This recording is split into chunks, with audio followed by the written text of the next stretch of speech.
আগামী ফেব্রুয়ারি প্রথমার্ধে নির্বাচন, এটা বাংলাদেশের স্বাধীনতা, সার্বভৌমত্ব, গণতন্ত্র, অর্থনৈতিক স্থিতিশীলতার জন্য এটা অত্যন্ত গুরুত্বপূর্ণ এবং জরুরি। আমাদের জাতীয়তাবাদী দল 5ই আগস্টের পর থেকে আমাদের ভারপ্রাপ্ত চেয়ারম্যান জনাব তারেক রহমানের নেতৃত্বে সবসময় দাবি করে আসছিল যে দ্রুত একটি নির্বাচনের, যাতে এই নির্বাচনের মাধ্যমে বাংলাদেশে গণতন্ত্র ফিরে আসবে এবং সার্বিক পরিস্থিতি স্থিতিশীল হবে।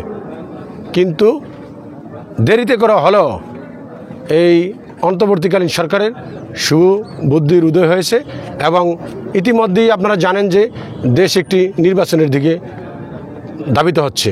আমি মনে করি এই নির্বাচন, বিএনপির যে দাবি আগামী ফেব্রুয়ারি প্রথমার্ধে নির্বাচন, এটা বাংলাদেশের স্বাধীনতা, সার্বভৌমত্ব, গণতন্ত্র, অর্থনৈতিক স্থিতিশীলতার জন্য এটা অত্যন্ত গুরুত্বপূর্ণ এবং জরুরি।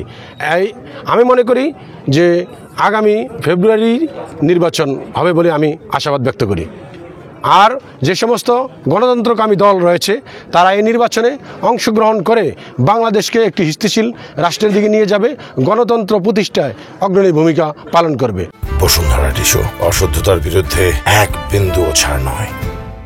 এক্ষেত্রে আমরা এখন দেখতে পাচ্ছি কিছু কিছু দল যারা পূর্বে বলছিল 5ই আগস্টের পরে সংস্কারের নাম করে সময় ক্ষেপণ করতে চেয়েছিল, এখন তারা আবার পিআর পদ্ধতি, নানান ধরনের বক্তব্য দিয়ে নির্বাচনকে পেছানোর চেষ্টা করছে। কিন্তু আমি মনে করি বাংলাদেশের 18 কোটি মানুষ এখন মুখিয়ে আছে নির্বাচনের জন্য।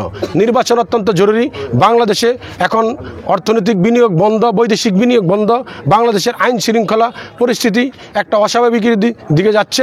বাংলাদেশের জাতীয়তাবাদী দলের নেতৃত্বে আগামী দিনের আমাদের ভারপ্রাপ্ত চেয়ারম্যান তারেক রহমানের নেতৃত্বে বাংলাদেশ আগামী দিনে একটি স্থিতিশীল রাষ্ট্রে পরিণত হতে পারে নির্বাচনের মাধ্যমে, এবং একটি নির্বাচিত সরকারই পারে বাংলাদেশের বর্তমান যে আইন শৃঙ্খলা পরিস্থিতি এবং অর্থনীতি ব্যবস্থাকে স্বাভাবিক রাখতে। আপনারা ইতিমধ্যে দেখেছেন যারা এই পিআর এবং সংস্কার নিয়ে কথা বলে তারা বিগত দিনের স্বৈরাচারী সরকারকে সুযোগ করে দিতে চায়। বিভিন্ন জায়গায় এখন ওত পেতে থাকা স্বৈরাচারী সরকার তারা আবার ফিরে আসার চেষ্টা করছে এবং তাদের যে বিভিন্ন দাবি, পিআর পদ্ধতি, সংস্কার, এগুলা বিগত দিনের যে স্বৈরাচারী সরকারকে সহায়তার অংশ বলে আমি মনে করি জুলাই আন্দোলনের যে সমস্ত অংশীদার যিনি জড় রয়েছে তারা ঐক্যবদ্ধ থেকে আগামী দিনে গণতন্ত্র প্রতিষ্ঠায় এই যে নির্বাচন ঘোষণা করা হয়েছে তফসিল, তার ভিতরে নির্বাচন যাতে সুষ্ঠু স্বাভাবিকভাবে হয় সেদিকে সবাই সহযোগিতা করবে। আমি মনে করি বাংলাদেশের প্রতিটি গণতান্ত্রিক দল এই নির্বাচনে অংশগ্রহণ করে গণতন্ত্রকে সুসংহত করবে এবং জাতীয়তাবাদী দল আগামী দিনে জনগণের ম্যান্ডেট নিয়ে সরকার গঠন করবে ইনশাআল্লাহ।